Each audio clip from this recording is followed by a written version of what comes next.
மக்களுக்கு நல்லது பண்றதுக்கு அரசியலுக்கு வாங்கடா, கொள்ளை அடிக்கிறது கொலை பண்றதுக்கு அரசியலுக்கு. தமிழ்நாடு சட்டமன்றத்தில் இன்று தாவேகா தன்னுடைய பெரும்பான்மை நிரூபிச்சிருக்கு. அந்த ஃப்ளோர் டெஸ்ட்ல நம்பிக்கை வாக்கெடுப்புல பாஸ் பண்ணி இன்னைக்கு சட்டப்படி ஆளுங்கட்சியாக மாறி இருக்கிறது. அதாவது ஒரு 144 எம்எல்ஏக்கள் தாவேகாவுக்கு ஆதரவு கொடுத்திருக்கிறார் அப்படிங்கிறத நம்ம பார்க்குறோம். யார் யார் ஆதரவு கொடுத்தா, எவ்வளோ பேர் ஆதரவு கொடுத்தாங்க, எத்தனை பேர் வெளிநடப்பு செஞ்சாங்க, எத்தனை பேர் வந்து ஆளுங்கட்சியை தாக்கி ஸ்டார்ட் பண்ணிட்டாங்க. அந்த ஃபியர் வந்துருச்சு இல்லை, அதெல்லாம் தாக்கி பேசியிருந்தாங்க. அதுக்கு விஜய் அவர்கள் என்ன பதில் கொடுத்தார், யார் யாரெல்லாம் ரம்பம் போட்டு அறுத்தாங்க அங்கே போட்டுக்கிட்டு. அதுக்கு பிறகு சட்டசபையில் ஒரு ஆள் ஹான்னு கொட்டாய் விட்டு தூங்குனுச்சு, அது யார் அப்படிங்கிறது நம்ம டீட்டெயிலாக பார்க்க போகிறோம். வாங்க வீடியோக்குள்ளே போகலாம். நான் உங்கள் யங் தாத்தா.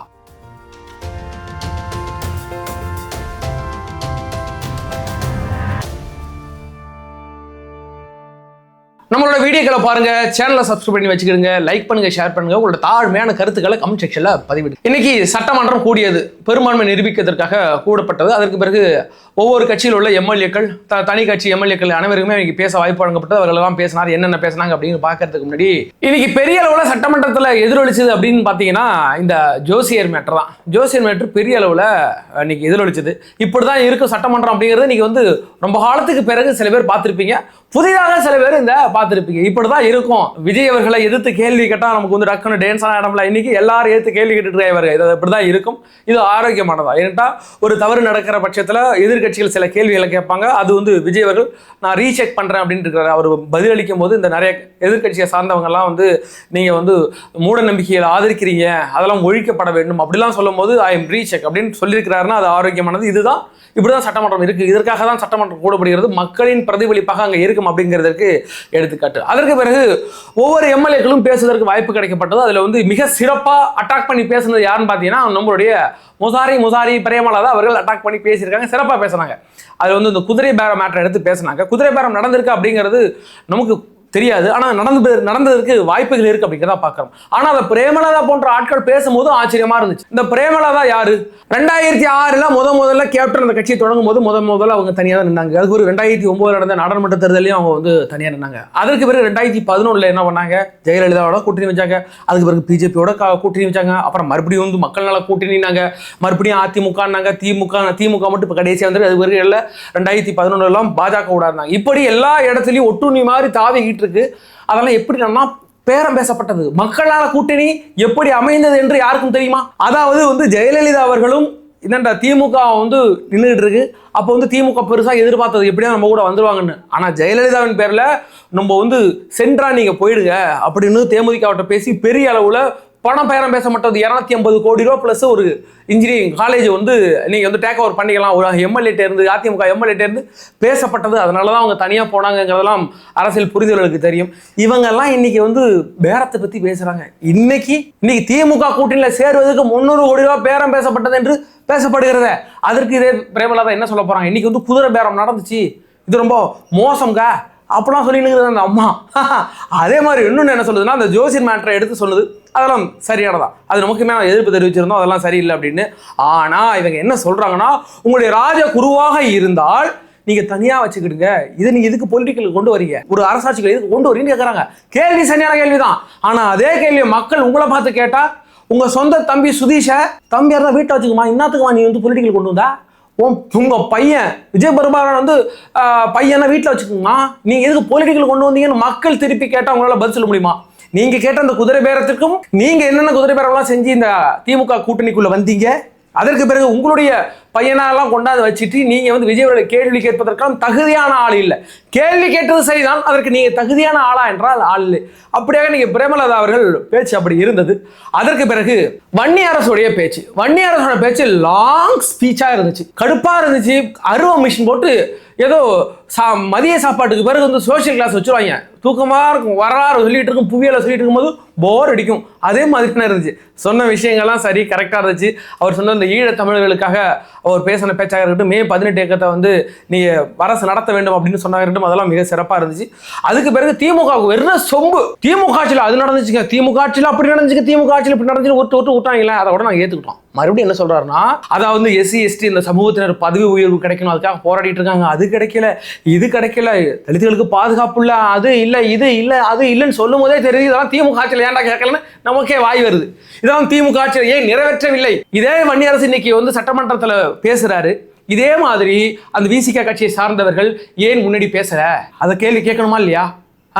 இன்னைக்கு அப்பனா அவர் சொல்றத பார்த்தா இவ்வளவு பிரச்சனைகள் இருந்திருக்கு திமுக ஆட்சியில், நீங்க இதை நிறைவேற்றணும் அதை நிறைவேற்ற சொல்லும்போது அப்பெல்லாம் திமுக ஆட்சியில் நிறைவேற்றலை இல்லை. அது சரிதானே? இன்னைக்கு நீங்க வைக்கிற கோரிக்கை சரியான கோரிக்கை, அதுல எல்லாம் எந்த மாற்று கருத்து கிடையாது மிஸ்டர் வன்னியரசு. ஆனா இதெல்லாம் நீங்க திமுக காலத்திலையும் கேட்டிருக்கணும்ல. அது இன்னைக்கு தாவைக்காவோட ஆட்சியில் அதெல்லாம் சீரும் சிறப்புமாக அவர்கள் செய்து கொடுப்பார்கள் என்ற நம்பிக்கை இருக்கு. இங்கு தலித்துகளுக்கு மிக பாதுகாப்பாகவும் அவர்கள் உரிமை பாதுகாக்கப்படும், அவர்கள் வாய்ப்பு சரிசமமாக அனைவருக்கும் வழங்குவது போல அவருக்கு வழங்கப்படாத மாற்று கருத்து கிடையாது. ஆனா ஒரு லாங் ஸ்பீச்சா பேசும்போது போர் அடிச்சுதான் உண்மை. சுருங்க சொல்லி விளங்க வைன்னு சொல்லுவாங்க இல்ல, நீங்களே ஏதோ எங்க தாத்தா யூடியூப் சேனல் மாதிரி ரொம்ப வளவளன்னு பேசினா மக்களுக்கு போர் அடிக்காதா? என்னத்தான் சொல்றதுன்னா தெரியல. அதற்கு பிறகு உதயநிதி அவங்க எல்லாம் பேசினாங்க. அதற்கு முன்னாடி இந்த ஃப்ளோர் டெஸ்ட் என்னாச்சு அப்படிங்கிற மேட்டரை உள்ள கொண்டு வருவோம். அதாவது இன்னைக்கு இந்த பெரும்பான்மை நிரூபிக்கிறதுல தாவேகாவுக்கு மொத்தம் 144 எம்எல்ஏக்கள் கிடைத்திருக்கிறார்கள். அது வந்து மிகப்பெரிய விஷயம். நமக்கு வந்து 118 வருமா 117 வருமா, என்ன நடக்க போகுது ஏது நடக்க போகுதுன்னு 1000 பயங்கள் இருந்த பட்சத்தில் இன்னைக்கு வந்து அதிமுகவுல இருந்து 25 பேர் உள்ள வந்திருக்காங்க அப்படின்னு தெரியுது. இப்போ வந்து தாவேகாவில் 106 பேர் ஆல்ரெடி திருச்சி கிழக்க ரிசைன் பண்ணியாச்சு. அதற்கு பிறகு ஒரு எம்எல்ஏ வந்து ஓட்டு போட முடியாத, அந்த திருப்பத்தூர் எம்எல்ஏ வந்து ஓட்டு போட முடியாத சுச்சுவேஷன்ல இருக்கு, கோர்ட்டே சொல்லியிருக்கு நிறுத்த வைக்கப்பட்டிருக்கு அப்படிங்கிறத 106 பேர்.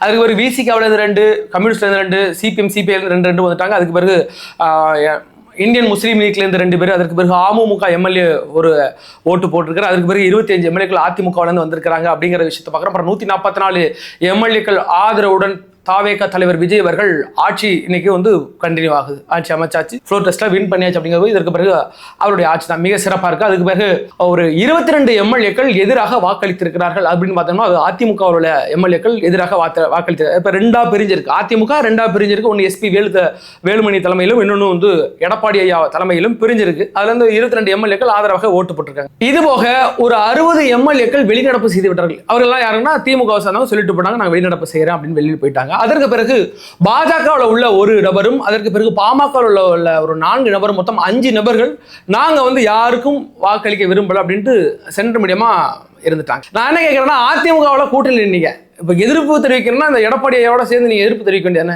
நீங்கள் முடிய ஒரு தனி ஸ்டாண்ட் எடுக்கிறாங்கன்னு தெரியல. அவங்களுக்குள்ள பிஜேபி எல்லாம் ஒழிஞ்சு போச்சு, அவங்களுடைய ஆட்டம் க்ளோஸ் ஆகிட்டு. அதில் எனக்கு வந்து நேற்று எஸ்பி வேலுமணி சொல்லும் போது நாங்கள் யாரு கூட கூட்டணி இல்லைங்க, நான் வந்துட்டேன் வெளில வந்துட்டேன் அப்படிங்கிறத சொல்கிறார்.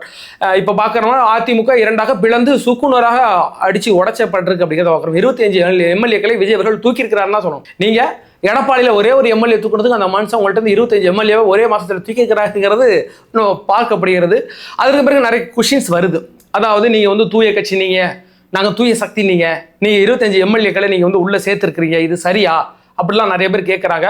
அந்த கேள்வியை நியாயமான கேள்வினா நியாயமான கேள்வி, எந்த ஒரு மாற்று கருத்து கிடையாது. பட் இதெல்லாம் பொலிட்டிக்கலாக இப்படி தான் இருக்கும். விஜய் அவர்கள்ட்ட வந்ததுக்கு பிறகு அவர்களெல்லாம் சரியாக இருக்கிறார்களா அவள் மட்டும்தான். ஏன்னு நம்ம ஒரு ஹெட்டை நம்ம தேர்ந்தெடுத்திருக்கிறோம், அந்த ஹெட்டுக்கு கீழே உள்ள எல்லாரும் சரியாக இருக்க வேண்டும்.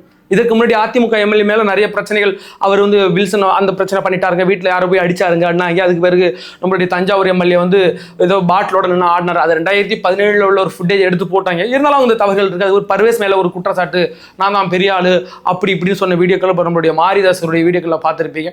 1-2 எம்எல்ஏக்கள் மேலே பிரச்சனைகள் இருக்குது. நம்ம எதை நம்பி ஓட்டு போட்டோம்? விஜய் அவர்களை நம்பி ஓட்டு போட்டோம். அவர் தலைமையிலான அந்த ஆட்சி இருக்குல்ல, அவர் எல்லாரையும் கண்ட்ரோல் பண்ணி கொண்டு வருவார்னு ஒரு நம்பிக்கையில் போட்டோம்.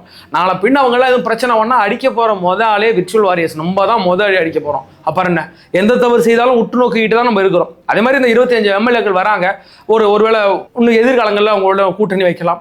அதுக்கு பிறகு அவர்கள் எதுவும் தவறு செய்தால், அவங்கெல்லாம் ஊழல்ல முத்தெடுத்தவங்க, ஊழல்ல ஊர்னவங்க. அவங்க அறப்பொரு இயக்கம் தொடுத்த வழக்குகளை போய் பாருங்க, அவ்வளவு வழக்குகள் இருக்கு. 78 கோடி ரூபாய் குற்ற வழக்கு நம்மளுடைய எஸ்பி வேலுமணி பேர்லயே இருக்கு. ஆனா அவர்கள் வந்ததுக்கு பிறகு அவர்கள் எதுவும் தவறு செய்தால் இதே விஜய் அவர்களை பார்த்து நம்ம கேள்வி கேட்க போறோம், தமிழக முதலமைச்சர் பார்த்து கேள்வி கேட்க போறோம். வரட்டும், இதுதான் பொலிட்டிக்கல், அப்படிதான் இருக்கும், புரியுதா? நம்ம ஒரு ஆட்சி அமைய போகிறது, வெறும் 106 எம்எல்ஏக்கள் தான் பெரும்பான்மைக்கு, வெறும் 106 எம்எல்ஏ இருக்காங்க, வேற எந்த எம்எல்ஏக்கள் கொண்டு வரணும்? ஆட்சி அமைக்கணுமா? இதெல்லாம் இருக்குதாயா? இதெல்லாம் ஒரு பெரிய இது விஷயமா இஷ்யூ பண்ணிட்டு இருப்பாங்க, அதை ஃபேஸ் பண்ணி தான் ஆகணும். பட் விஜய் இதெல்லாம் கண்ட்ரோல் பண்ணி ஒரு சீர்நிலைக்கு கொண்டு வரவில்லை, எந்த மாற்று கருத்து கிடையாது. அதற்கு பிறகு எதிர்கட்சி தலைவர் நமக்கு ஸ்டாலின் அவர், ஐயோ மறந்துட்டேன், சரி விடுங்க, ஐயோ தெரியாம மறந்துட்டேயா, மு.க. ஸ்டாலினுடைய பையன் இருக்கிற உதயநிதி ஸ்டாலின் அவர் வந்து ஒரு பேச்சு, சிறப்பான பேச்சு, ஒரு எதிர்க்கட்சி தலைவர் இப்படிதான் பேசுவார், இதெல்லாம் எதிர்கொள்ள வேண்டும் அப்படிங்கிற ஒரு ஸ்பீச்சில் இருந்துச்சுங்களா, ரொம்ப அருமையாக பேசினார். அதில் ஒரு வந்து குதிரை பேரத்தை பற்றி பேசினார். குதிரை பேரம் நடந்திருக்கிறது அப்படிங்கும் போது டக்குன்னு ஜகா வாங்கிட்டு அந்த எம்எல்ஏ போல எங்க மன்னார்குடி எம்எல்ஏ இங்க யாரை பார்த்து பேசினா அப்படி வச்சு உங்களை இல்லைங்க அப்படி உங்களை சொல்லுங்க அப்படின்ட்டாப்புல அவரை தான் சொன்னாரு. உடனே மாத்திட்டாப்லைங்களேன். அதுக்கு பிறகு மறுபடியும் அந்த சோபா மேட்டரை பேசினார். சோபா மேட்டர் என்னன்னா, விஜய் எங்கெல்லாம் போறாரோ, யாருடைய வீட்டுக்கெல்லாம் போறாரோ, முதலமைச்சர் சிஎம் யார் வீட்டுக்கெல்லாம் போறாரோ அங்கெல்லாம் சோபா கொண்டு இறக்குறாங்க, அது வந்து புஷ்பா பட பாணியில நீங்க பண்றீங்களா அப்படின்னு. சோபா கொண்டு இறக்கி உள்ளுக்குள்ள பணம் கொண்டு வைக்கிறீங்களான்னு கேட்கிறாப்புல. அது விமர்சனங்கள் வந்துச்சு வைக்கலாம். சோபா கொண்டு இறக்குறது சாதாரணமாக கொண்டு இறக்கலாம். ஒரு சிஎம் வராரு, அவர் ஒரு நல்ல சேர் இல்லை கொடுக்கலாம்னு கூட இறக்கிக்கலாம் இல்லை, அதை பற்றி நம்ம தெரியாது நமக்கு. ஆனா சோபா யார் வீட்டுக்கெல்லாம் போணுச்சு, சிபிஎம்ல போனுச்சு. அதுக்கு பேர் திருமாவளம் அவங்க வீட்டுக்கு போனுச்சு. பக்கத்துல திருமாவளம் பின்னாடி திரும்பி கேட்கலாம், ஏன் திருமாவளம் என்னங்க உங்களோட சோபா இருந்துச்சா, என்ன இருந்துச்சு, இலவ மஞ்சி இருந்துச்சா இல்ல பணம் கட்டு இருந்துச்சா கேட்க வேண்டியதானே. நீங்கள் இன்னைக்கு அசிங்கப்படுத்திருக்கிறது உங்களுடைய கூட்டணி கட்சியில் இன்னும் தொடருகிறார். நாங்க ஆதரவு மட்டும் தான் கொடுக்குறேன் நீங்க சொன்னீங்கல்ல, அந்த உங்களுடைய கூட்டணி கட்சி தலைவர்களை பத்தி நீங்க கேள்வி கேட்கணும். இந்த கேள்வி சோபா உங்க வீட்டுக்கு வந்துச்சா, முகா யாரு நம்மளுடைய திருமாவளவன் உங்க ஆபீஸுக்கு வந்துச்சுல, அதில் பணம் கட்டுது இருந்துச்சா கேட்டு எங்களுக்கு சொல்லுங்க. நீங்க நேராக விஜயை பார்த்து கேட்குறீங்க. அது போக 65% எம்எல்ஏக்கள் தாவேகாவை வெறுத்திருக்கிறார்கள், விஜயின் தலைமை நிராகரித்திருக்கிறார்கள். 34% 34% சம்திங் தானே உங்களுக்கு வந்திருக்கு, பாக்கி 65% உங்களை எதிர்த்துருக்கிறாங்க. ஒன்று ஒரு அருமையான ஒரு புதுசான ஒரு மேத்தமெட்டிக்கே சொல்லிக்கிறாப்பல. உங்களுக்கு 24% தான் வந்துச்சு, உங்களை 76% பேர் வெறுத்திருக்கிறாங்களே. இன்னைக்கு 34% பேர் ஓட்டு போட்டுருக்காங்க நீங்க சொல்றீங்கல்ல, அது 34% பேர் சிங்கிள், ஒரு நபர் தனியா எந்த கூட்டணி கட்சி இல்லாம தன்னந்தனியா நின்று வாங்கின ஓட்டு. உங்களுக்கு 28 கட்சி கூட்டணியோட சேர்ந்து நீங்க வாங்கின ஓட்டு 24% தான். அப்ப யார் பெரும்பான்மை? மக்கள் யாரை பெரும்பான்மையா கொண்டு வைக்கிறாங்களோ அவங்க நாங்க பெரும் கட்சியாக நீங்க வந்து அவங்களாம் கூப்பிட்டு இன்னைக்கு ஆட்சி அமைக்க சொல்லியிருக்காங்க. இது என்ன மாதிரியான கால்குலேஷன் சார் நீங்க? நீங்கெல்லாம் எதிர்கட்சி தலைவராக வந்திருக்கிறீங்க. அதற்கு பிறகு தாவேகா வந்து எம்எல்ஏக்களை கடன் வாங்கி இன்னைக்கு ஆட்சி நடத்துற சூழ்நிலைக்கு வந்திருக்கு. அதாவது மைனாரிட்டி தாவேகா ஆட்சி அப்படின்ட்டு ஜெயலலிதா பாணியில இவரும் விமர்சிக்கிறார் அப்படிங்கிறத பார்க்குறோம். இந்த விமர்சனம் இருக்கத்தான் செய்யும். ஜெயலலிதா அவர்கள் 2006 2011 வரையிலுமே எவ்வளவு விமர்சனங்களை மைனாரிட்டி திமுகன்னு போட்டு அடிச்சுனே இருக்கும். அதே மாதிரி நம்மளை அடிக்க போறாங்க அப்படிங்கிறது நமக்கு தெரியுங்களே. பட் மைனாரிட்டி அதாவது கடன் கொடுத்துருக்குறாங்க, நாங்க எங்களுடைய கூட்டிலிருந்து உங்களுக்கு கடன் கொடுத்துருக்குறோம் அப்படின்னு சொல்றாங்க. அது சரிதான். இன்னைக்கு வந்து நாங்க வந்து நல்ல ஆட்சி செய்வதற்காக கடன் வாங்கியிருக்கிறோம். எதிர்கட்சியிலிருந்து நல்ல ஆட்சியை கொடுப்பதற்காக கடன் வாங்கியிருக்கிறோம். உங்களை மாதிரி 10 லட்சம் கோடி ரூபாய் கடன் வாங்கி எங்க தலை சுமத்தி வச்சுட்டு போகல. இன்னைக்கு இந்த கடன்லாம் 10 லட்சம் கோடி நாங்க மக்களுக்கு அதை செய்ய போறோம் இதை செய்ய போறோம்னு கடன் வாங்கி உங்களுடைய அமைச்சர்கள் கொள்ளையடிச்சாங்கல்ல, அதை மாதிரி செய்யாம நல்ல ஆட்சி செய்வதற்காக கடன் வாங்கியிருக்காங்க. தவறு கிடையாது இல்ல. மக்கள் தேர்ந்தெடுத்திருக்கிறாங்க, அவங்களையும் தேர்ந்தெடுத்திருக்காங்க, எங்க கூட்டணிக்கு வந்திருக்கவங்களும் தேர்ந்தெடுக்காங்க. இது ஒன்றும் தவறு இருப்ப மாதிரி வரல. அந்த விமர்சனங்கள் வரத்தான் செய்யும். எதிர்கட்சியாக இருப்பவர் அவர் அப்படி விமர்சனங்கள் வைக்கத்தான் செய்வாங்க. அதை நம்ம ஃபேஸ் பண்ணி தான் ஆகணும். இது மாதிரியான பதிலடி இன்னைக்கு வந்து சட்டமன்றத்தில் நடந்த போராட்டத்தை விட இந்த எதிர்கட்சிகளோட பேச்சோட இன்னைக்கு ட்விட்டர்ல போய் பாருங்க, கொளுத்திருத்துதான் நம்ம பசங்க. இதுக்கு முன்னாடி என்னென்ன தவறுலாம் செஞ்சா என்னலான்ட்டு நல்லா ப்ரூஃபோட போட்டுட்டு இருக்கானுங்க. மிக சிறப்பாக இருக்கீங்களே. இதையும் நீங்கள் 5 ஆண்டு காலம் நீங்களும் எதிர்கொள்ள வேண்டும். நீங்கள் சட்டமன்றத்தில் நீங்கள் என்னென்னலாம் கேள்வி கேட்கிறார்களோ அதெல்லாம் ஆளுங்கட்சி மேஜையில் உள்ளவங்கெல்லாம் பதில் கொடுப்பார்கள். அது இல்லாமல் நீங்கள் ட்விட்டர் பக்கம் வந்தாலும் சரி, இந்த மக்களுக்கு எக்ஸ்போஸ் பண்ணுற வேலை எங்களுடைய வேலை, அதை நாங்கள் எக்ஸ்போஸ் பண்ணிட்டு இருப்போம் மிக சிறப்பாக. அதற்கு பிறகு என்ன சொல்கிறாருன்னா, நீங்கள் வந்து இன்ஸ்டாகிராமில் வந்து ஆட்சி நடத்தாமல் ரீல்ஸ் வச்சு நீங்கள் ஆட்சி நடத்தாமல் ரியலாக ஆட்சி நடத்துங்க அப்படின்ற அப்படின்னு வச்சுங்களேன். அதாவது அவர் என்ன சொல்ல வருகிறார், இந்த ஜென்சி கிட்ட வந்து ட்ரோல் பண்ணுறாராமா, அட்டாக் பண்ணுறாராமா இன்டெரக்டாக. அவங்க வந்து ரீல்ஸில் தான் பொலிட்டிக்கல் பண்ணிக்கிட்டு இருக்காங்க அப்படின்னு. அது நான் என்ன சொல்கிறேன்னா, ஒரு ரீல்ஸ் அப்ளிகேஷன், இன்ஸ்டாகிராம் அப்ளிகேஷன் நீங்கள் தோற்று போயிருக்கீங்கன்னு ஒத்துக்கிறீங்களா? அப்போ நீங்கள் வந்து தோல்வி அடைந்ததுக்கு மிக முக்கிய காரணம் இந்த ஒரு இன்ஸ்டாகிராமில் தோற்று ஒரு அப்ளிகேஷன்ட்ட தோற்று போனால் எதிர்கட்சி டீமோட நாங்கள் மோதிக்கிட்டு இருக்குன்னு நினைக்கும் போது எங்களுக்கு வெக்கமாக இருக்குன்னு வச்சுங்களேன். அந்த அளவுக்கான ஒரு பேச்சு தான். பட் என்னைய பொறுத்த வரைக்கும் இன்னைக்கு பிரேமலதா அவர்கள் பேசின பேச்சாக இருந்தாலும் சரி, அதாவது மாற்று கருத்திற்கு அவங்க சட்டமன்றத்தில் பேசின பேச்சு நல்ல ஒரு ஆரோக்கியமான பேச்சு, ஒரு நல்ல பேச்சு அப்படின்னு பார்க்குறோம். ஒரு உதயநிதி ஸ்டாலின் ஒரு எதிர்கட்சி தலைவராக அவருடைய ஸ்பீச்சுமே பார்க்குறோம். நல்ல ஒரு அட்டாக்கான ஸ்பீச் தான். அதற்கு வந்து விஜய் அவர்கள் ஒரு பதிலடிகள் கொடுத்திருந்தார். பதிலடி அது சிறுபான்மை அரசு அது அப்படின்னு ஒரு மாதிரி ஓட்டி இருந்தார். நீங்கள் வந்து சிறுபான்மையாக தானே, அது மைனாரிட்டி தானே அப்படின்ட்டு. விஜய் அவர்கள் நல்லா தெளிவாங்க, நாங்கள் சிறுபான்மை அரசாம், சிறுபான்மையினருக்கான அரசு, நாங்கள் சிறுபான்மையினருக்கான அரசு, நாங்கள் எந்த விதத்திலையும் எங்களுடைய கொள்கையை நாங்கள் தகர்த்த மாட்டோம் அப்படின்னு சொன்னார். அது ஒரு குதிரை பேரம் நிறைய பேர் வந்து கமெண்ட் பண்ணிட்டு இருக்கீங்க. நாங்கள் குதிரை வேகத்தில் செயல்படக்கூடிய அரசு தானே தவிர நாங்கள் குதிரை பேரத்தை வச்சு நாங்கள் அரசு நடத்தவில்லை.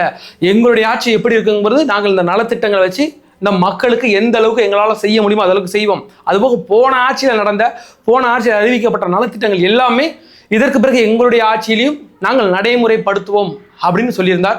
அதற்கு பிறகு என்ன சொல்லியிருந்தார்னா, அந்த திருச்சி கிழக்கை வந்து ராஜினாமா பண்ணிட்டார் விஜய் அவர்கள் அப்படின்னு யார் உதயநிதி சொல்லியிருந்தார்ல, அதாவது ஒரு நன்றி கூட தெரிவிக்கலை, நீங்கள் அங்கே போயிட்டு நன்றி தெரிவிக்க முன்னாடியே நீங்கள் வந்து ராஜினாமா கடிதம் எழுதிவிட்டீர்கள் அப்படிங்கிற மாதிரி ஒன்று சொல்லியிருந்தார். அதெல்லாம் வந்து தவிர்த்து விட வேண்டும், நம்மளாம் தவிர்த்து விடணும். ஏன்னு கேட்டால் விஜய் அவர்கள் எல்லா இடங்களையும் ஒவ்வொன்றா போயிட்டு இருக்காரு. அவர் எவ்வளோ பிஸியில் இருக்கிறார் அப்படிங்கிறது தெரியும். நீங்கள் வந்து ஒரு கடிதம் எழுதியிருக்கலாம்ன்றாங்க, நேரடியாக போயிட்டு நன்றி தெரிவிப்பதற்கு அதிக வாய்ப்பு இல்லை. என்று அவர் நின்று அந்த பெரம்பூர் தொகுதியாக இருக்கட்டும், திருச்சி கிழக்கு தொகுதியாக அவர் நேரடியாக போய் தான் கண்டிப்பாக அவங்க அந்த மக்களுக்கு நன்றி தெரிவிப்பார் அப்படின்னு நம்ம பார்க்குறோம். அப்படிங்கிற பட்சத்தில் இன்னைக்கு கேட்டிருந்தார். இந்த விமர்சனங்கள் எல்லாமே ஆரோக்கியமான விமர்சனங்கள் தான். அதுக்கெல்லாம் விஜய் அவர்கள் பதில் சொல்ல வேண்டும் என்றால் பதில் சொல்ல வேண்டும். ஆனால் சில இடங்களில் பதில் சொல்கிறத விஜய் அவர்கள் தவிர்த்துட்டு போயிட்டார் அப்படிங்கிறத நம்ம பார்க்குறோம். ஏன்னா அந்த ஜோசியர் மேட்டர் நிறைய பேர் சட்டமன்றத்தில் கேள்வி எழுப்பியிருந்தாங்க. அதுக்கு விஜய் அவர்கள் எந்த பதிலும் சொல்ல, ரீசெக் அப்படின்ட்டாங்க. ரீசெக் அப்படின்னாலே கூடிய விரைவில் அது திரும்ப பெறும். விஜய் அவர்கள் அதான் யோசிப்பாங்க. அவருடைய இடத்துலேருந்து நான் யோசிக்கிறேன்னா இவ்வளோ பிரச்சனைகள் வருது, எதிர்ப்புகள் வருதுன்னா ஒரு நல்ல ஆட்சியில் தவறுகள் சொன்னால் அதை கேட்டு அதை திருத்திக்கிற அந்த பக்குவம் விஜய் அவர்கள்ட்ட இருக்குது அப்படிங்கிறத பார்க்குறோம். ஏன்னா அது ஒரு புதிய கட்சி, நிறைய பிரச்சனைகள் இருக்குது. சொல்லப்போனால் தமிழக வெற்றி கழகத்தில் இக்கு வரல, அந்த பிரச்சனையிலேருந்து அந்த விமர்சனங்களை ஏற்றுக்கிட்டாங்க. எல்லா விமர்சனங்களையும் ஏற்று அவருக்கு சரி செஞ்சுட்டு இருக்காங்க. சொல்லப்போனால் நம்ம நயீம் மூசா இருக்கிற அப்படி அவரோட காவலர், அவர் எப்பயுமே விஜய் பேசிகிட்டு இருக்கும்போது இந்த பஸ்ஸில் நின்று பேசிகிட்டு இருக்கும்போது 2 பேரும் நின்றுட்டே இருப்பாங்க. அதை ஒரு சின்ன பசங்க நின்று விமர்சனம் பண்ணாங்க. நம்ம ட்விட்டரில் இது நீ மாற்றிருக்கலாம் பிரதர், மாற்றிருக்கலாம்னு போட்டாங்க. அதை அடுத்த வாட்டி சேர் போட்டாப்புல. அந்த அளவுக்கு சின்ன சின்ன விமர்சனங்களோட விஜய் அவர்கள் ஏற்றுக்கிறாங்க. இதெல்லாம் ஏற்றிட்டு கண்டிப்பாக சரி செஞ்சிருவார். இன்றைய அந்த சட்டமன்ற அந்த நம்பிக்கை வாக்கெடுப்பில் விஜய் அவர்களுக்கு எந்த பிரச்சனையும் இல்லை. அந்த அடுத்த 5 ஆண்டு காலம் நல்லா போகும். இந்த விசிக மாதிரியான கட்சிகளை வச்சு பிரச்சனை பண்ணலான்னு ஒரு ஐடியா இருந்துச்சு. யாருக்கு? திமுகவுக்கு. இந்த விசிகாவையும் இந்த கம்யூனிஸ்ட் கட்சிகள், தற்போது இந்த முஸ்லீம் லீக் கட்சிகளை வச்சுட்டு ஒரு பிரச்சனை பண்ணலாம், நமக்கு எப்போ தேவை அப்போ உரிவிடலான்னு ஒரு பெரிய பிளான் வச்சிருந்தாரு மு.க. ஸ்டாலின் அவர்களும் உதயநிதி ஸ்டாலின் அவர்களும். அது இன்னைக்கு அதிமுகவுடைய 25 எம்எல்ஏக்கள் வந்ததுக்கு பிறகு அது சுக்குநூறாக உடைந்திருக்குது அப்படிங்கிறத பார்க்குறோம். உண்மையிலே அது உடச்சி சுக்குநூறு ஆக்கிட்டு இருக்கு. இதுக்கு பிறகு யார் எங்கே கட்டிட்டு போனாலும் இந்த அதிமுக எம்எல்ஏக்கள் கூடவே நிற்பாங்க அப்படின்ற ஒரு புரிதல் நம்ம புரிஞ்சுக்கலாம்னு வச்சுக்கலாம். அதனால அடுத்த 5 வருஷமும் மிக சிறப்பாக கட்சி நடக்கும். விஜய் அவர்கள் தன்னுடைய செயல்பாடுகளே ஆரம்பித்து விடலாம். ஏன்னா நலத்திட்டங்கள் இப்போ நிறைய நலத்திட்டங்கள் நடந்துகிட்டு இருக்கு. தற்போது அந்த இலங்கை அரசால் கடத்தப்பட்டிருக்கிற இந்த 25 மீனவர்கள் கைது செய்யப்பட்டிருக்கிறார்கள். அவர்களுக்கு வந்து நேற்றுக்கு மத்திய அமைச்சரகத்துக்கு ஒரு கடிதம் ஒன்று எழுதியிருந்தார். அவங்க உடனே விடுவிக்க வேண்டும் அப்படின்னு. எல்லா இடங்களையும் உடனே அவர் நடவடிக்கை எடுக்கிறத பார்த்தா ஒரு நம்மளாம் எதிர்பார்த்த ஒரு சிறப்பான ஆட்சி நடந்துகிட்டு இருக்கு அப்படிங்கிறதுல எந்த ஒரு மாற்று கருத்து கிடையாது. இது தொடர வேண்டும், இப்படியே தொடர வேண்டும். எதிர்கட்சிகள் கூப்பாடு போட தான் செய்வாங்க, அதெல்லாம் அப்படிதான் இருக்கும். எதிர்கட்சிகள் அந்த எதிர்கட்சிகள்லாம் நமக்கு பலம். அவங்க சொல்ற தவறுலாம் டக்கு திருத்திக்கிட்டு இருக்கதான் நம்ம கட்சிக்கு நல்லது, தமிழ்நாட்டு ஆட்சிக்கும் நல்லது அப்படிங்கிறத பார்க்குறோம். அப்படியாக இன்னைக்கு நடந்து முடிந்திருக்கிறது இந்த நம்பிக்கை வாக்கெடுப்பு அப்படிங்கிறத பார்க்குறோம். உங்களுடைய கருத்து என்ன? யார் பேசுனதெல்லாம் இரிட்டேட்டாக இருந்துச்சு, யார் பேசுனதெல்லாம் சரியா இருந்துச்சு, விஜய் அவர்கள் என்ன பேசிருக்கலாம், அப்படி என்ன பேசினார், நான் எது விட்டுருந்தாலும் நீங்க கமெண்ட் செக்ஷன்ல தாராளமாக பதிவிடலாம். வேற ஒரு வீடியோவில் சந்திக்கும் வரை உங்களிடம் விடைபெறுவது நான் உங்கள் யங் தாத்தா.